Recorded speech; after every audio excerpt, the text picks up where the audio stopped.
Hello my friends, let's go straight to the Bakhmut because Russia there advances very significantly and they've took quite a lot of the territory near to Klishivka. If we just scroll timeline a couple of days ago, you'll see that they're aiming towards this road, which is very important for Ukrainian forces. We don't use this road for supplies any longer because Russia is firing their artillery systems to cut Ukrainian supplies. So the very important part is Chasiv Yar, and Russia knows about it. That's why their main goal is to get this one under their control. And that is why they're pushing directly to that small town, or you may call it village. But Ukraine also has the forces in that region, so the only way for us to withstand Bakhmut is to create the counterattack right now or in nearby few days to cut Russians in this area. So the part of the Russian army might be isolated in this area. As for the Russians, to avoid this scenario, they need to advance also from this side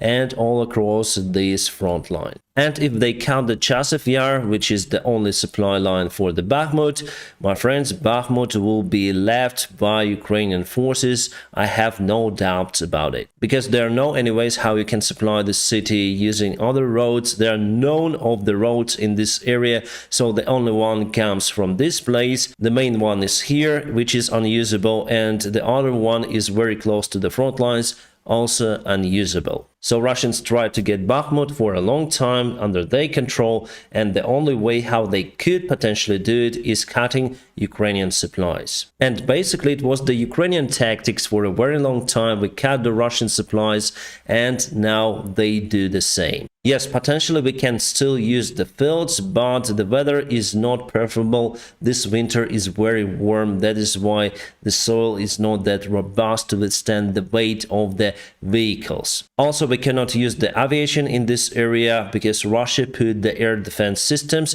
Still, we continue to use Su-25. They are tactical airplanes which are mostly used to attack the ground forces of the Russian Federation, but to deliver goods, the transport airplanes, there will be shut down for sure. As for now, seeing this shape of the constant Russian attacks around Bakhmut, I may say that there is no good perspective for the city in the nearby future. And Russia continued basically to destroy the city using their artillery and sometimes aviation. Then the city is destroyed, you cannot use it for the shelter for the troops. That's the logic of the Russian army. Yes, it is barbarian and they use it as usual. So the only way how Ukraine may save Bakhmut is over here. We spoke about it, the Chasiv Yar and this road, those are very important supply lines for the Bakhmut city. If Russia cuts them out, Bakhmut is doomed. And I think next week I'll tell you for sure whether Ukrainian forces would be able to keep Bakhmut under their control. Now it's difficult. But my friends, even if Ukraine loses Bakhmut, it's just the tactical advance of the Russian army. Not significant at all. If you zoom out, you'll see that Ukraine is a big country. It's the biggest country in Europe, bigger than France.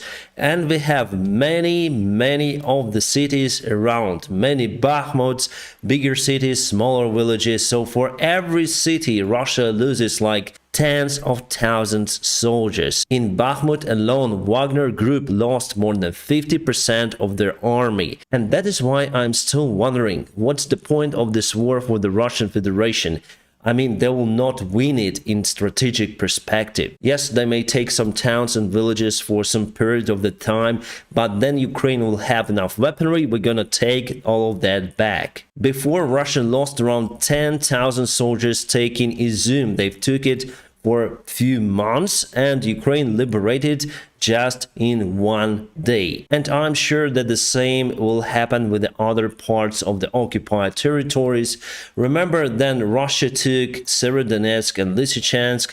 Little by little, there were some of the fights for many weeks, but Russian army got exhausted and Ukrainian army used it to counterattack. Not at the same exact place, but in different direction and liberating this vast area. So what's the way out for Russia? Well, I think to stop this war, basically taking their troops out, but in that case, Putin will lose his power. And that is why I think that they will continue this war until they can, and finally Russia will be defeated on a war field. And we don't need to go to Moscow to defeat Russia. No, the modern wars are not like that.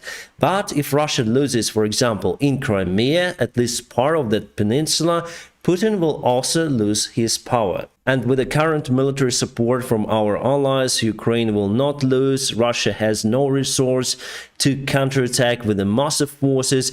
Yes, some of the Western journalists also say that Russia is preparing for one more advancement on Ukraine like it was in 2022, but Russia has no resources and they haven't announced the new massive mobilization. And if they throw all the forces that they have right now, that army will be just demolished. The only acceptable army that they have is just a Wagner group, but they don't have enough people. Now, as you see, this conflict turned to the more or less standstill situation as it was in World War I, trench wars with lots of the casualties. I guess in April, Ukrainian army will go on a counterattack.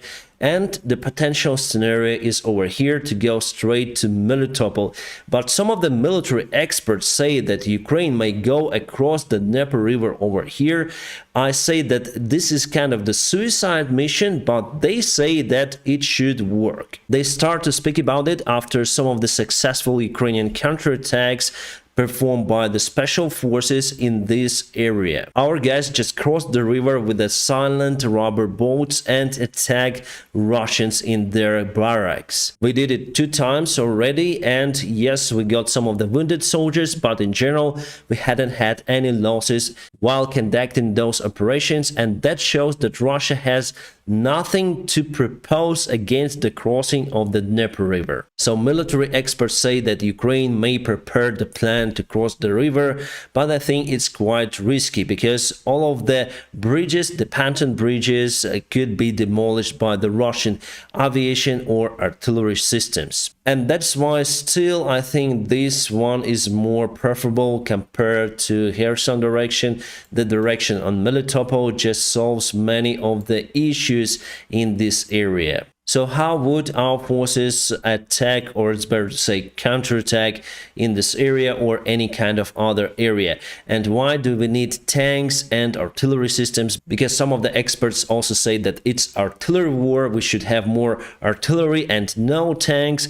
Actually doesn't work like that. Every army unit is unique and is used to perform specific tasks. Alright, let's say that Ukraine wants to assault to this region from the north, and it could be any part of the other territory. Firstly, intelligence provides our military with information about the Russian bases, and we fire the artillery systems and long-range missiles, HIMARS and other stuff. We demolish the Russian positions, backups, supplies, etc. Because Russia has, as usual, 3 of defense lines. First of all, at the very front line, then the second one, then the third one.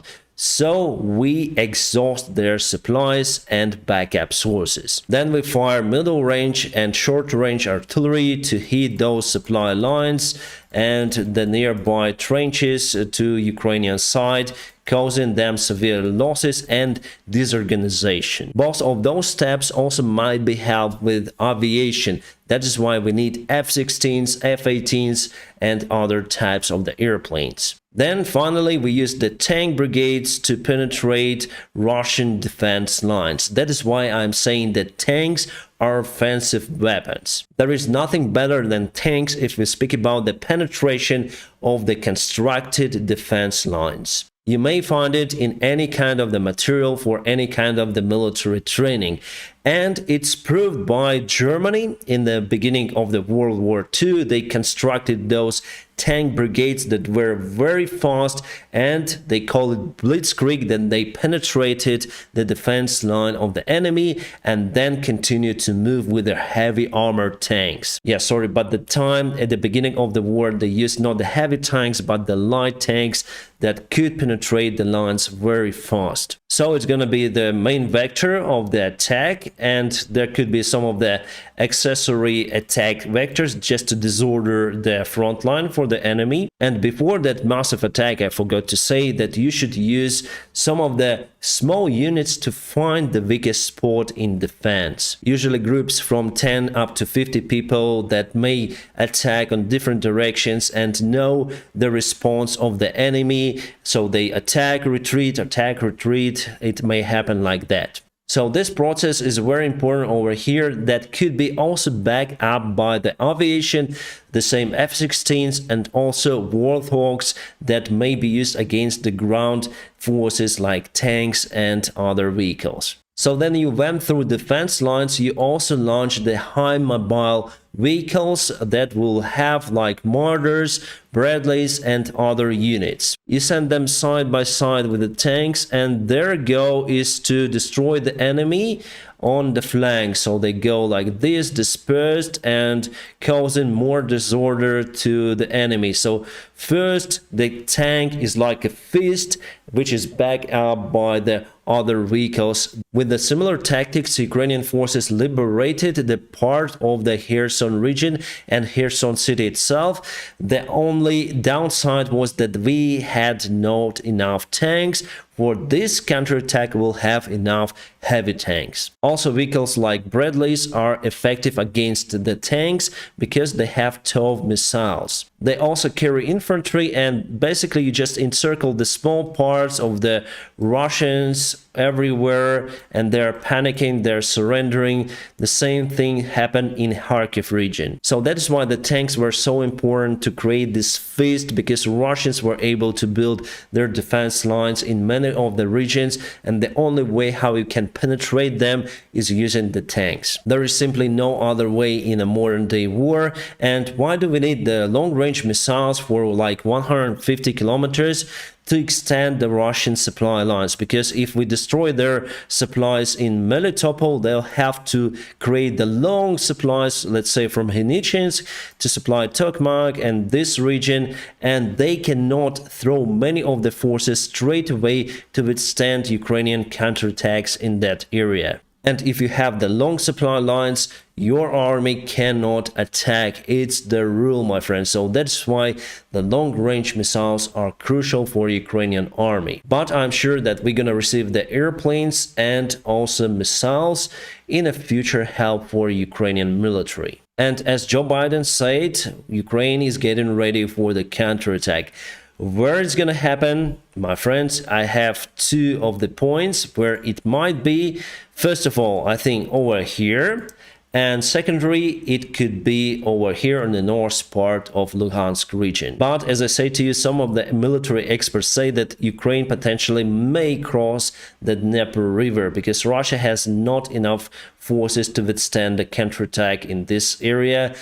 Very risky. And as for Russia, they will continue to throw their forces, destroying them in Bakhmut and in Donbass in general. So we are giving them some sort of the ground in exchange of their significant losses. I think this strategy is more or less okay for now for Ukrainian army, until we'll have enough weaponry for the massive counterattack. So in case we go on a counterattack and take Melitopol this year, cutting Russian army into two pieces, that would be awesome year.